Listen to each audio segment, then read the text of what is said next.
उत्तर प्रदेश की राजधानी लखनऊ से लगभग 140 किलोमीटर दूर अमेठी के संजय गांधी अस्पताल में 14 सितंबर को ऑपरेशन के लिए एक महिला को भर्ती कराया जाता है। मरीज की हालत बिगड़ने लगती है और 15 सितंबर को उसे लखनऊ के अस्पताल में रेफर कर दिया जाता है, जहां 16 सितंबर को उसकी मौत हो जाती है। परिजन वापस अमेठी लौटते हैं और संजय गांधी अस्पताल के सामने प्रदर्शन करते हैं। उत्तर प्रदेश सरकार ने मामले को संज्ञान में लिया और 17 सितंबर को अमेठी के मुख्य चिकित्सा अधिकारी ने अस्पताल प्रशासन के नाम कारण बताओ नोटिस जारी किया और 3 महीने के अंदर जवाब देने के लिए कहा। लेकिन इसके ठीक अगले दिन यानी 18 सितंबर को एक और नोटिस जारी की जाती है, जिसमें अस्पताल को कहा जाता है कि अभी जितने मरीज भर्ती हैं उन्हीं मरीजों का इलाज किया जाएगा, नए मरीज ना तो देखे जाएंगे और ना ही भर्ती किए जाएंगे। लेकिन शाम होते होते इसी दिन एक और नोटिस जारी की जाती है, जिसमें कहा जाता है कि अस्पताल में भर्ती सभी मरीजों को डिस्चार्ज कर दिया जाए और अस्पताल को तत्काल प्रभाव से बंद कर दिया जाए। तब से अब तक यानी 2 अक्टूबर तक अस्पताल बंद है, अस्पताल में ताला लगा हुआ है। लेकिन इस तालाबंदी का असर क्या पड़ रहा है? अस्पताल प्रशासन की माने तो ओपीडी में प्रतिदिन 500 से 600 मरीज आते थे। इनमें से बहुत से मरीज अभी भी आते हैं, लेकिन अस्पताल में ताला देख हुए वापस लौट जाते हैं। इसके अलावा अस्पताल में लगभग 450 कर्मचारी हैं जो यहाँ काम करते थे, जिनकी रोजी रोटी का जरिया ये अस्पताल हुआ करता था। वे कर्मचारी अब अपने भविष्य को लेकर परेशान हैं। अस्पताल के गेट के बाहर वे धरना प्रदर्शन कर रहे हैं और उनका कहना है कि इसमें उनकी गलती क्या है, अस्पताल शुरू किया जाए। सरकार ने जो कार्रवाई की थी, हमें सीएमओ से 17 तारीख की शाम को एक नोटिस आया था, कारण बताओ नोटिस, और उसमें हमको 3 महीने का टाइम दिया था अपना स्पष्टीकरण देने के लिए। और उसमें लिखा था कि आपकी जो आईपीडी सेवा, जो मतलब पेशेंट भर्ती करते हैं, वो सेवा समाप्त की जाती है, तब तक आपका ये क्लियर नहीं होता है। और बाकी आपकी ओपीडी एंड इमरजेंसी सेवाएं सब चलती रहीं। उसके नेक्स्ट डे फिर वहाँ से 2 डॉक्टर आए थे, उनने आके देखा इधर कितने आपके पास में एडमिशन में मतलब मरीज कितने हैं, तो हम लोगों ने बताया कि 20 हैं। 20 मरीज के उसके बाद में फिर वो लोग गए उधर से, फिर एक लेटर आया कि आपके पास में जो 20 पेशेंट हैं उनका ही ट्रीटमेंट करते रहेंगे और बाकी के आप भर्ती नहीं करेंगे। उसी दिन फिर ये इसको 24 घंटे में नहीं हुए थे और 2 और 2:30 बजे के बीच में फिर अगेन एक और आदेश आता है कि आपका लाइसेंस निलंबित किया जाता है। उन लोगों ने हमारा स्पष्टीकरण देने का भी और जवाब देने का भी वेट नहीं किया और एक बड़ी आनन फानन में उन्होंने हमारा जो लाइसेंस था हॉस्पिटल का वो निलंबित कर दिया। हमारे पास में 400 से लेके 450 तक डॉक्टर्स एंड कर्मचारी, जो डॉक्टर्स मिला के सारे कर्मचारी हैं, वो अभी बेरोजगार की करार पे हैं। 18 तारीख से हमारा हॉस्पिटल बंद है और उनको काफ़ी दिक्कतों का सामना करना पड़ रहा है। एंड प्लस हमारे पास में 2 कॉलेज हैं, nursing college and paramedical college. उसमें छात्र छात्राओं की संख्या 1075 करीब है। उनको प्रैक्टिकल वगैरह से वो लोग अभी वंचित हो रहे हैं, क्योंकि हमारा हॉस्पिटल था तो उससे उनको प्रैक्टिकल यहाँ पे चलता रहता था, तो उनके क्लासेस भी साथ में चलते थे। अस्पताल का निलंबन बहाल करवाने के लिए हम धरने पे बैठे हैं। शासन ने 18 तारीख को अस्पताल के लाइसेंस को निलंबित कर दिया था, उसी को बहाल करवाने के लिए हम धरने पे बैठे हैं। हमारे 450 एम्प्लॉई हैं जो बेरोजगारी की कगार पर हैं। तो 450 कर्मचारी ही नहीं, दुकानदार, ठेला वाले, ई रिक्शा वाले और ऐसे कम से कम 2000 परिवार, 2000 लोगों की आजीविका इससे प्रभावित हो रही है। और अमेठी की लाखों जनता, जिसकी चिकित्सा सुविधा यहाँ दी जाती थी, उनसे भी चिकित्सा सुविधा छीन रही है। वेतन मिलेगा या नहीं मिलेगा ये तो मैनेजमेंट के ऊपर है, वो प्रशासन ही जाने कि हमें वेतन देगा या नहीं देगा। लेकिन हम अस्पताल को खुलवाने के लिए आज ये मेरा क्रमिक अनशन का 4था दिन है और हम लगातार निलंबन बहाली तक ये अनशन जारी रखेंगे।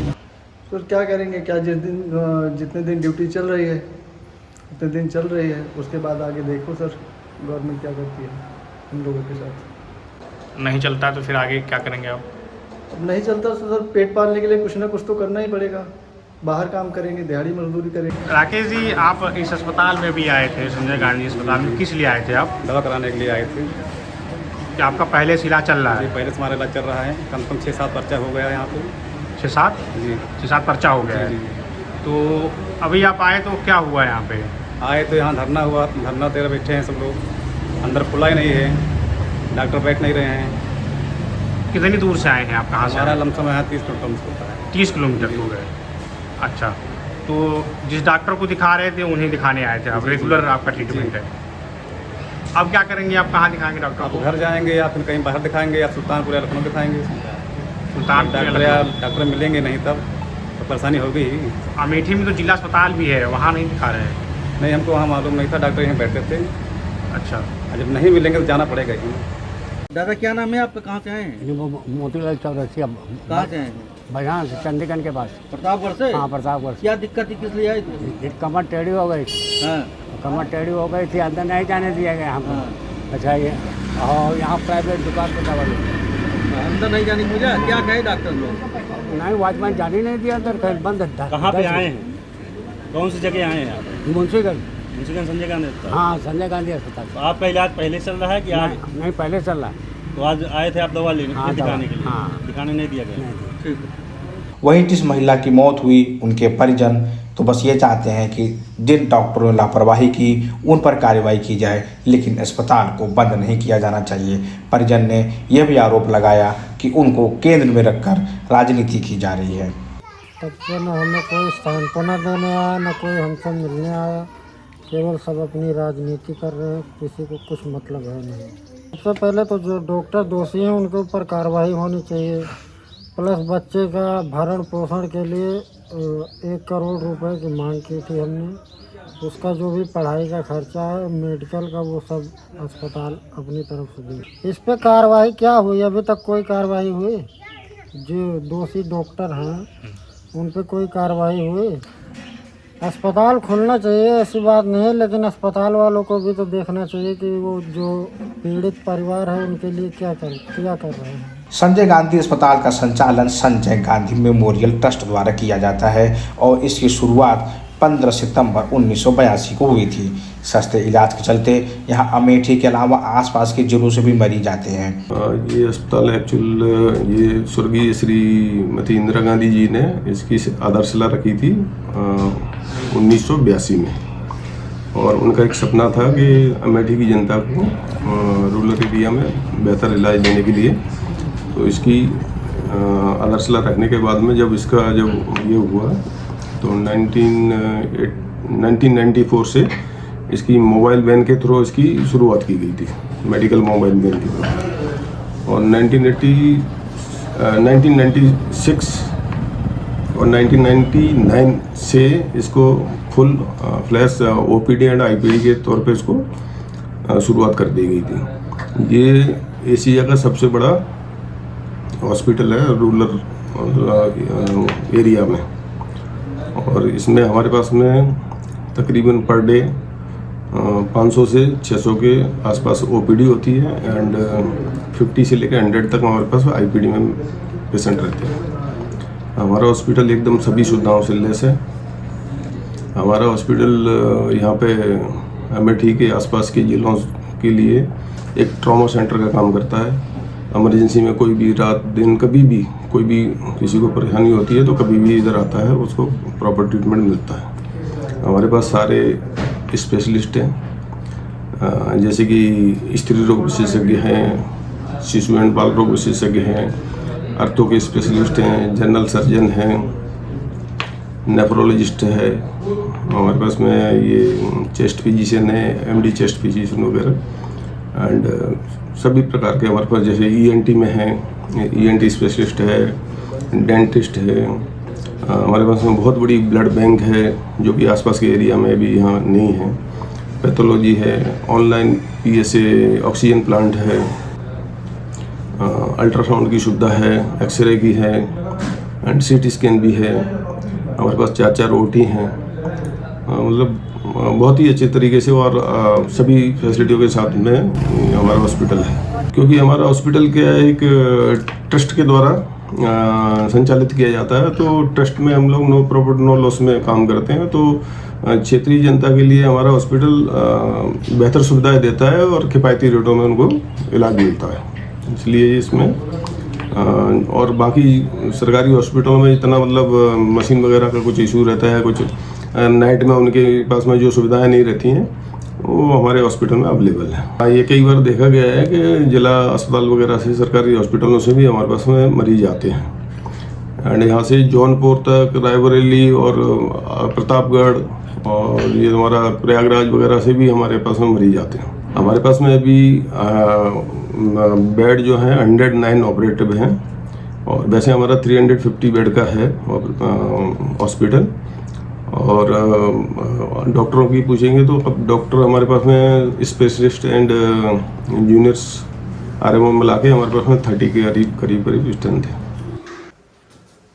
आपको जो जहाँ पे किसी दूसरे हॉस्पिटल में प्राइवेट में जाने पे आपको 500 से लेकर 1000 रुपये तक की तो ओपीडी फीस रहती है, वो हमारी मात्र 100 रुपये के पर्चे पे हम लोग उनका ट्रीटमेंट करते थे। एंड मेडिसिन वगैरह में भी हम 10 से लेकर 20% तक का डिस्काउंट देते थे। अमेठी के संजय गांधी अस्पताल की घटना बहुत ही दुखद है। जवान बेटी की मौत हुई है। पूरी घटना की कमेटी ने स्थानीय स्तर पर जांच की है, उसके बाद अस्पताल पर कार्रवाई की गई है। हर स्थिति में हम प्रदेश के जितने भी हॉस्पिटल्स हैं उनको हम रेगुलराइज कर रहे हैं। किसी भी ऐसे अस्पताल को जिसने अवैध ढंग से या लापरवाही पूर्वक मरीजों को जानबूझ करके असमय मौत में धकेला है, हम बख्शेंगे नहीं। हम कड़ी कार्रवाई करने के लिए प्रतिबद्ध हैं और ये लगातार कार्रवाई जारी रहती है। पूरे प्रदेश में सभी जिलों में इस प्रकार की कार्रवाई लगातार होती है। ये अस्पताल उस राज्य में बंद कराया गया है जहां की स्वास्थ्य सुविधाएं पहले से ही अच्छी स्थिति। ग्रामीण स्वास्थ्य सांख्यिकी 2021-22 के अनुसार 31 मार्च 2022 तक उत्तर प्रदेश के प्राथमिक स्वास्थ्य केंद्रों में डॉक्टरों के लगभग 1500 पद खाली हैं, जो बिहार के बाद सबसे ज़्यादा है। वहीं प्रदेश के सामुदायिक स्वास्थ्य केंद्रों में सर्जन, प्रसूति, स्त्री और बाल रोग विशेषज्ञ चिकित्सकों के 2000 से ज़्यादा पद खाली हैं, जो देश के दूसरे राज्यों से सबसे ज़्यादा है। इसके अलावा राज्य के सामुदायिक स्वास्थ्य केंद्रों में रेडियोग्राफर के 329 पद खाली हैं। राज्य के सामुदायिक स्वास्थ्य और प्राथमिक स्वास्थ्य केंद्रों में प्रयोगशाला तकनीशियन के 1000 से ज़्यादा पद खाली हैं। ऐसे में सवाल यह भी उठ रहा है कि क्या अस्पताल को बंद करना ही एकमात्र विकल्प था।